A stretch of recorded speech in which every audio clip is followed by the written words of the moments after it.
Hard Times, by Charles Dickens. Chapter 6. Fading Away.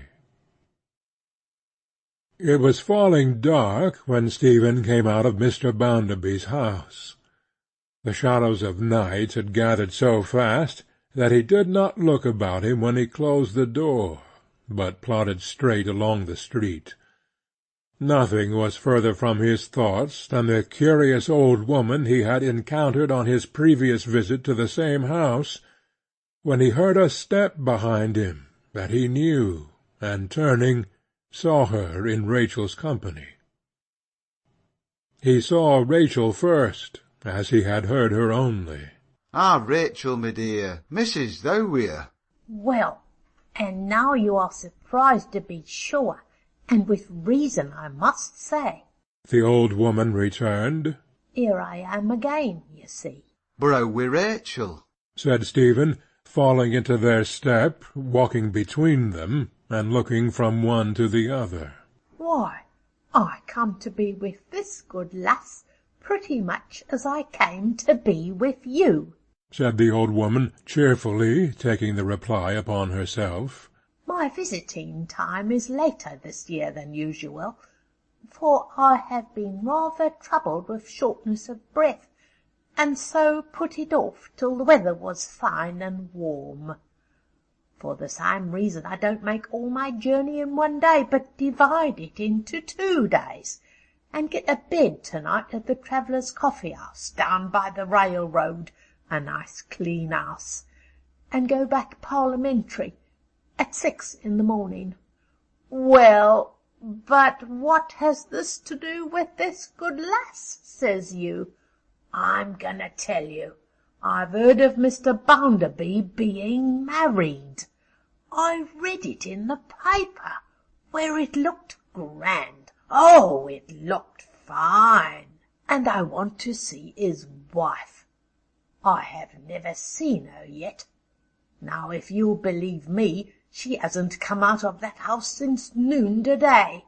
So, not to give her up too easily, I was waiting about a little last bit more, when I passed close to this good lass 2 or 3 times, and her face being so friendly I spoke to her, and she spoke to me.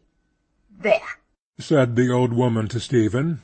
"You can make all the rest out for yourself now, a deal shorter than I can, I dare say." Once again Stephen had to conquer an instinctive propensity to dislike this old woman, though her manner was as honest and simple as a manner possibly could be. With a gentleness that was as natural to him as he knew it to be to Rachel, he pursued the subject that interested her in her old age. "Well, missus," said he, "I seen the lady, and she were young and handsome, with fine dark thinking eyes and a still way. Rachel, as I had ne'er seen the like on." "Young and handsome, yes," cried the old woman, quite delighted.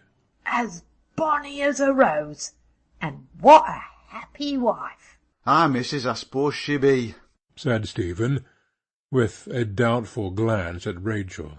"Suppose she be? She must be. She's your master's wife," returned the old woman. Stephen nodded assent. "Though as to master," said he, glancing again at Rachel, "not master any more.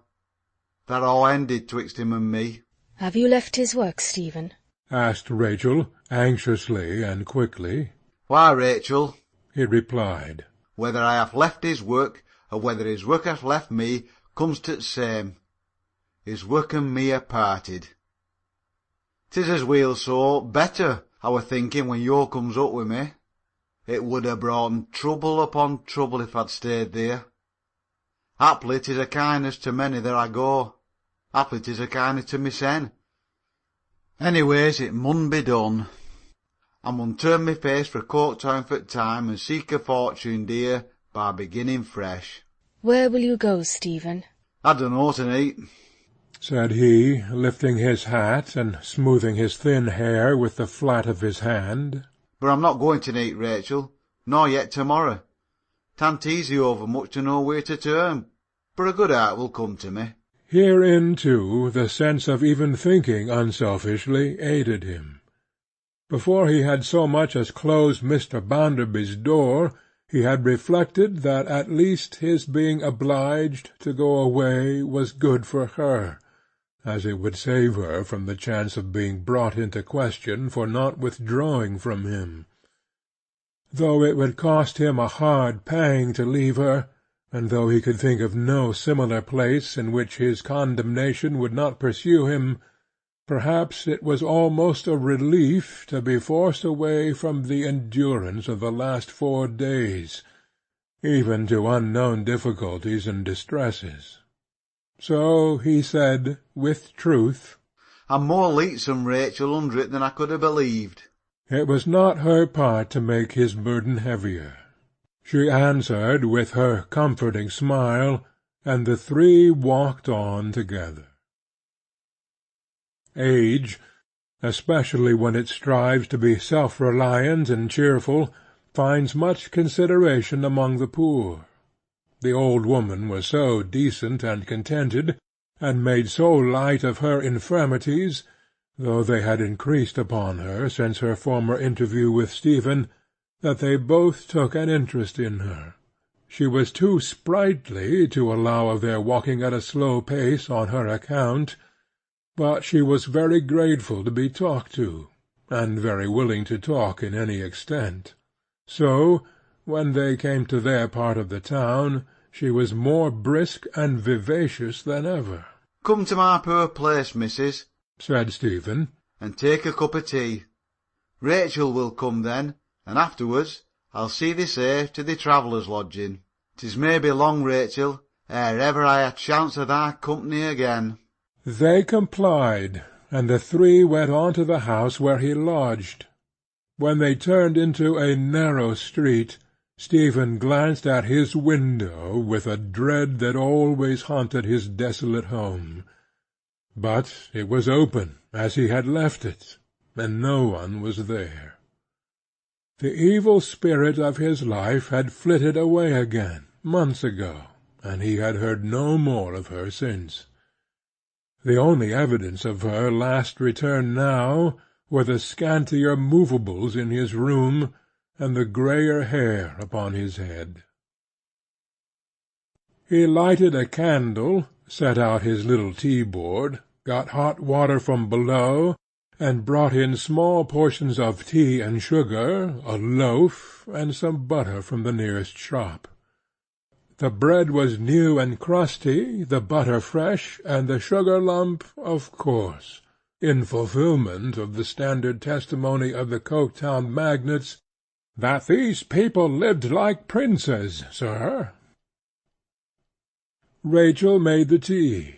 So large a party necessitated the borrowing of a cup, and the visitor enjoyed it mightily. It was the first glimpse of sociality the host had had for many days. He, too, with the world a wide heath before him, enjoyed the meal, again in corroboration of the magnates, as exemplifying the utter want of calculation on the part of these people, sir. "I never thought yet, missus," said Stephen, "o' asking thy name." The old lady announced herself as Mrs. Pegler. "A widder, I think," said Stephen. "Oh, many long years."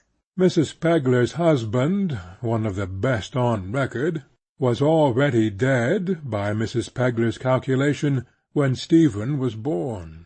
"'Twere a bad job, too, to lose so good a one," said Stephen. "Onny children?" Mrs. Pegler's cup, rattling against her saucer as she held it, denoted some nervousness on her part.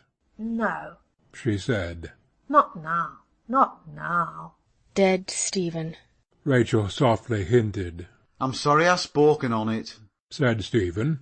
"I ought to had it in my mind as I might touch a sore place. I blame mysen." While he excused himself, the old lady's cup rattled more and more. "I had a son," she said, curiously distressed, and not by any of the usual appearances of sorrow. "and he did well, wonderfully well. But he is not to be spoken of, if you please. He is, Putting down her cup, she moved her hands as if she would have added, by her action, Dead. Then she said aloud, I have lost him. Stephen had not yet got the better of his having given the old lady pain, when his landlady came stumbling up the narrow stairs, and, calling him to the door, whispered in his ear. Mrs. Pegler was by no means deaf, for she caught a word as it was uttered. Bounderby! She cried, in a suppressed voice, starting up from the table. Oh, hide me! Don't let me be seen for the world! Don't let him come up till I've got away! Pray, pray! She trembled, and was excessively agitated, getting behind Rachel, when Rachel tried to reassure her, and not seeming to know what she was about. But hearken, Mrs. Hearken, said Stephen, astonished. 'Tisn't Mr. Bounderby, 'tis his wife. You're not fearing of her. You're as he gone mad about her for an hour sin. But are you sure it's the lady and not the gentleman? She asked, still trembling. Certain sure. Well then, pray don't speak to me, nor yet take any notice of me, said the old woman. Let me be quite to myself in this corner. Stephen nodded, looking to Rachel for an explanation, which she was quite unable to give him, took the candle, went downstairs, and in a few moments returned, lighting Louisa into the room. She was followed by the whelp. Rachel had risen and stood apart with her shawl and bonnet in her hand, when Stephen, himself profoundly astonished by this visit, put the candle on the table. Then he too stood, with his doubled hand upon the table near it, waiting to be addressed. For the first time in her life, Louisa had come into one of the dwellings of the Coketown hands. For the first time in her life she was face to face with anything like individuality in connection with them. She knew of their existence by hundreds and by thousands. She knew what results in work a given number of them would produce in a given space of time. She knew them in crowds passing to and from their nests, like ants or beetles. But she knew from her reading infinitely more of the ways of toiling insects than of these toiling men and women. Something to be worked so much and paid so much, and there ended. Something to be infallibly settled by laws of supply and demand. Something that blundered against these laws and floundered into difficulty. Something that was a little pinched when wheat was dear, and overate itself when wheat was cheap.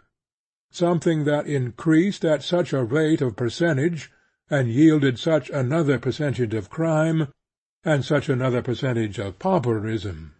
Something wholesale, of which vast fortunes were made. Something that occasionally rose like a sea, and did some harm and waste, chiefly to itself, and fell again. This she knew the Coketown hands to be. But she had scarcely thought more of separating them into units than of separating the sea itself into its component drops. She stood for some moments looking round the room. From the few chairs, the few books, the common prints, and the bed, she glanced to the two women and to Stephen. I have come to speak to you in consequence of what passed just now. I should like to be serviceable to you, if you will let me. Is this your wife? Rachel raised her eyes, and they sufficiently answered no, and dropped again. I remember, said Louisa, reddening at her mistake. I recollect now to have heard your domestic misfortunes spoken of, though I was not attending to the particulars at the time. It was not my meaning to ask a question that would give pain to any one here. If I should ask any other question that may happen to have that result, give me credit, if you please, for being in ignorance how to speak to you as I ought. As Stephen had but a little while ago instinctively addressed himself to her, so she now instinctively addressed herself to Rachel. Her manner was short and abrupt, yet faltering and timid. He has told you what has passed between himself and my husband. You would be his first resource, I think. I have heard the end of it, young lady, said Rachel. Did I understand that, being rejected by one employer, he would probably be rejected by all? I thought he said as much. The chances are very small, young lady, next to nothing, for a man who gets a bad name among them. What shall I understand that you mean by a bad name? The name of being troublesome. Then by the prejudices of his own class, and by the prejudices of the other, he is sacrificed alike? Are the two so deeply separated in this town that there is no place whatever for an honest workman between them? Rachel shook her head in silence. He fell into suspicion, said Louisa, with his fellow weavers, because he had made a promise not to be one of them. I think it must have been to you that he made that promise. Might I ask you why he made it? Rachel burst into tears. I didn't seek it of him, poor lad. I prayed him to avoid trouble for his own good, little thinking he'd come to it through me. But I know he'd die 100 deaths, ere ever he'd break his word. I know that of him well. Stephen had remained quietly attentive, in his usual thoughtful attitude, with his hand at his chin. He now spoke, in a voice rather less steady than usual. No one excepting me saying can ever know what honour and what love and what respect I bear to Rachel, or with what cause. When I passed that promise I towed her true. She were th' angel of my life. 'Twere a solemn promise. 'Tis gone from me for ever. Louisa turned her head to him, and bent it with a deference that was new to her. She looked from him to Rachel, and her features softened. What will you do? She asked him, and her voice had softened too. Weel, ma'am, said Stephen, making the best of it, with a smile. When I have finished off, I mun quit this part and try another.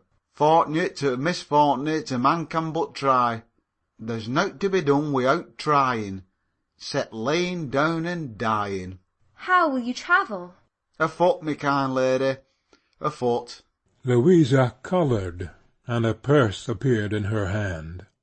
The rustling of a bank-note was audible, as she unfolded one and laid it on the table. Rachel, will you tell him, for you know how, without offence, that this is freely his to help him on his way? Will you entreat him to take it? I cannot do that, young lady, she answered, turning her head aside. Bless you for thinking of the poor lad with such tenderness, but 'tis for him to know his heart, and what is right according to it. Louisa looked in part incredulous, in part frightened, in part overcome with quick sympathy, when this man of so much self-command, who had been so plain and steady through the late interview, lost his composure in a moment, and now stood with his hand before his face. She stretched out hers as if she would have touched him, then checked herself, and remained still.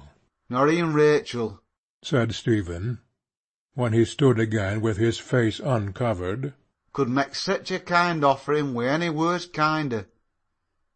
To show that I'm not a man without reason and gratitude, I'll take £2.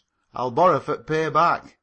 'Twill be sweetest work as ever I ha' done. That puts it in my power to acknowledge once more my lasting thankfulness for this present action.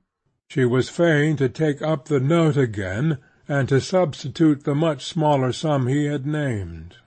He was neither courtly, nor handsome, nor picturesque in any respect, and yet his manner of accepting it, and of expressing his thanks without more words, had a grace in it that Lord Chesterfield could not have taught his son in a century. Tom had sat upon the bed, swinging one leg, and sucking his walking-stick with sufficient unconcern, until the visit had attained this stage. Seeing his sister ready to depart, he got up, rather hurriedly, and put in a word. Just wait a moment, Lou. Before we go, I should like to speak to him a moment. Something comes into my head. If you'll step out on the stairs, Blackpool, I'll mention it. Never mind the light, man. Tom was remarkably impatient of his moving towards the cupboard to get one. It don't want a light. Stephen followed him out, and Tom closed the room door and held the lock in his hand. I say, he whispered, I think I can do a good turn. Don't ask me what it is, because it may not come to anything. But there's no harm in my trying. His breath fell like a flame of fire on Stephen's ear. It was so hot. That was our light porter at the bank, said Tom, who brought you the message tonight. I call him our light porter because I belong to the bank too. Stephen thought, what a hurry he is in. He spoke so confusedly. Well, said Tom, now look here. When are you off? Today's Monday, replied Stephen, considering. Why, sir, Friday or Saturday nigh about. Friday or Saturday, said Tom. Now, look here. I'm not sure that I can do you the good turn I want to do you. That's my sister, you know, in your room. But if I may be able to, and if I should not be able to, there's no harm done. So I tell you what, you know our light porter again? Yes, sir, said Stephen. Very well, returned Tom. When you leave work of a night, between this and your going away, just hang about the bank an hour or so, will you?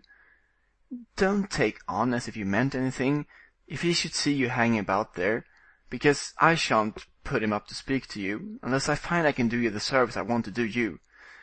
In that case, he'll have a note or a message for you, but not else. Now, look here. You are sure you understand?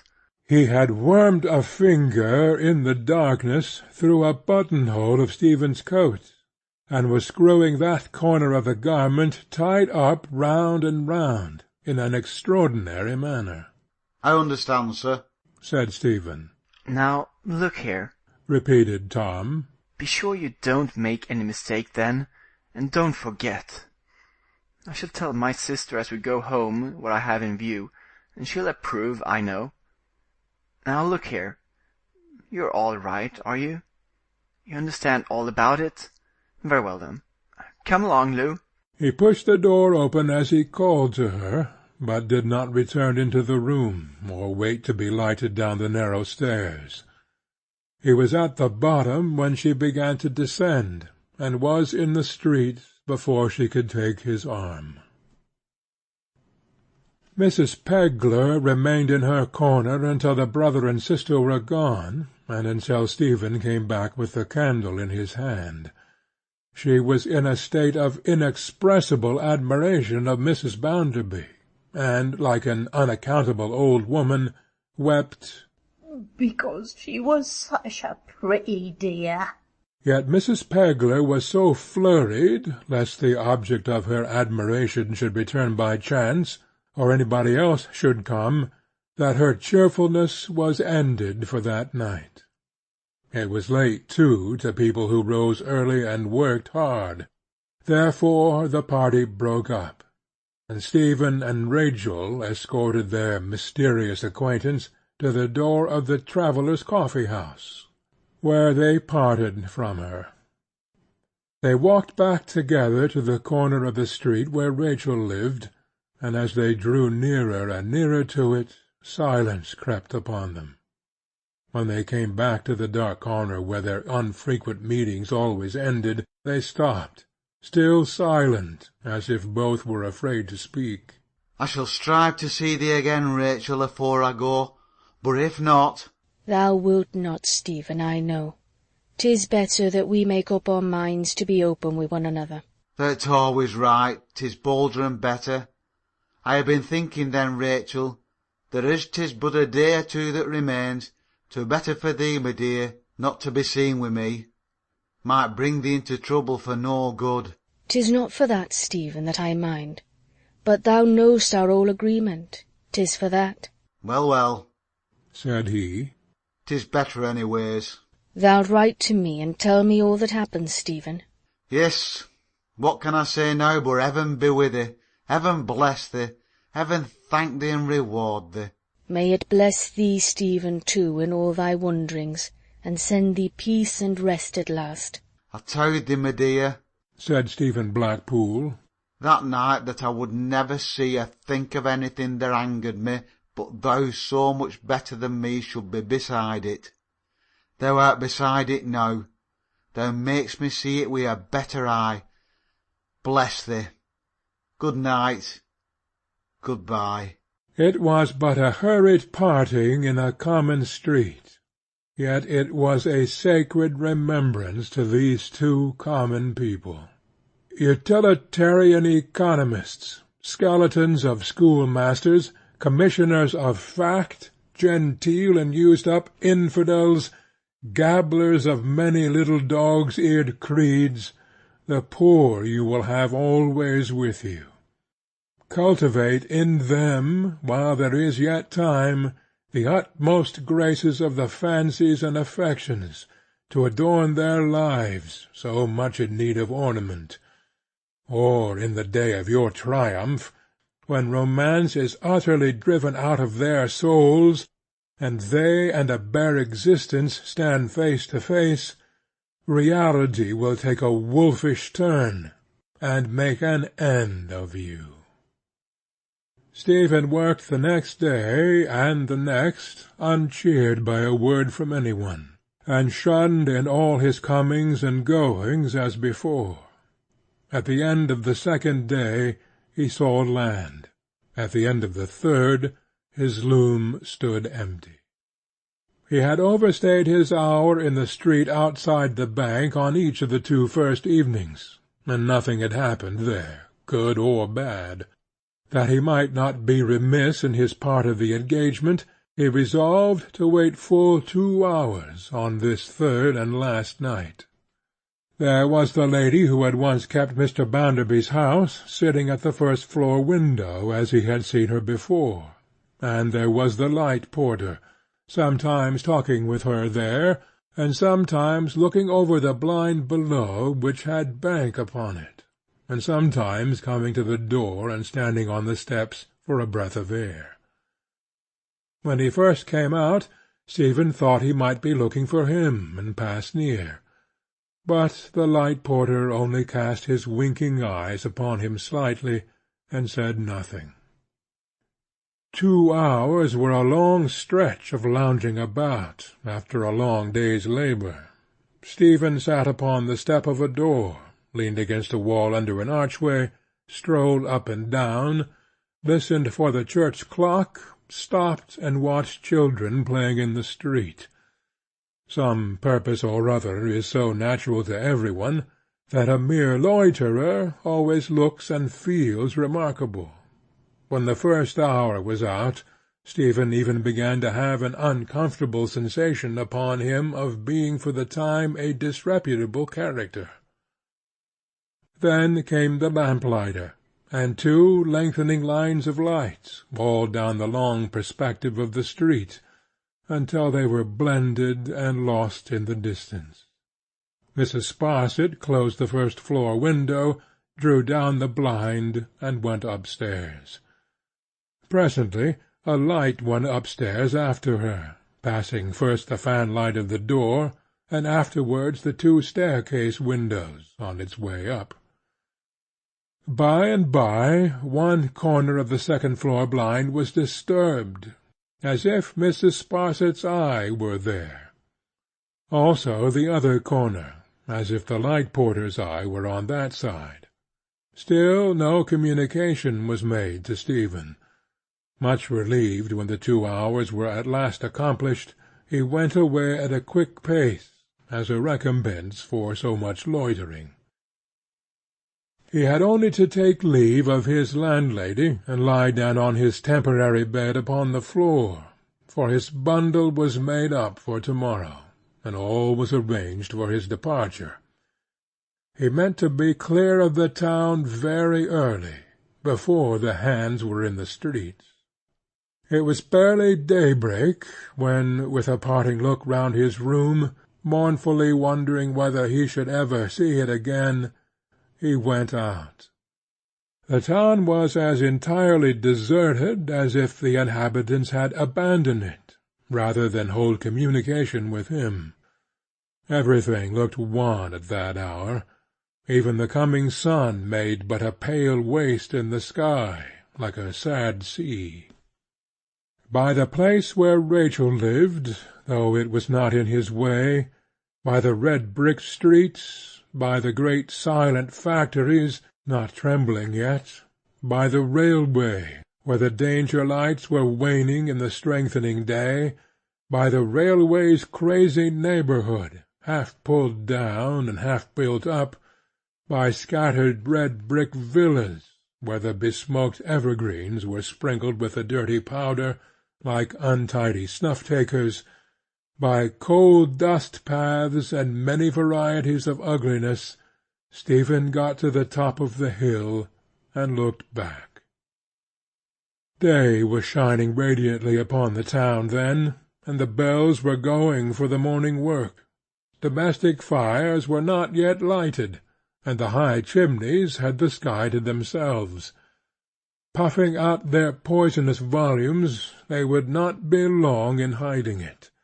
But for half an hour some of the many windows were golden, which showed the Coketown people a sun eternally in eclipse through a medium of smoked glass. So strange to turn from the chimneys to the birds! So strange to have the road-dust on his feet instead of the coal-grit! So strange to have lived to his time of life, and yet to be beginning like a boy this summer morning. With these musings in his mind, and his bundle under his arm, Stephen took his attentive face along the high road, and the trees arched over him, whispering that he left a true and loving heart behind. End of chapter 6.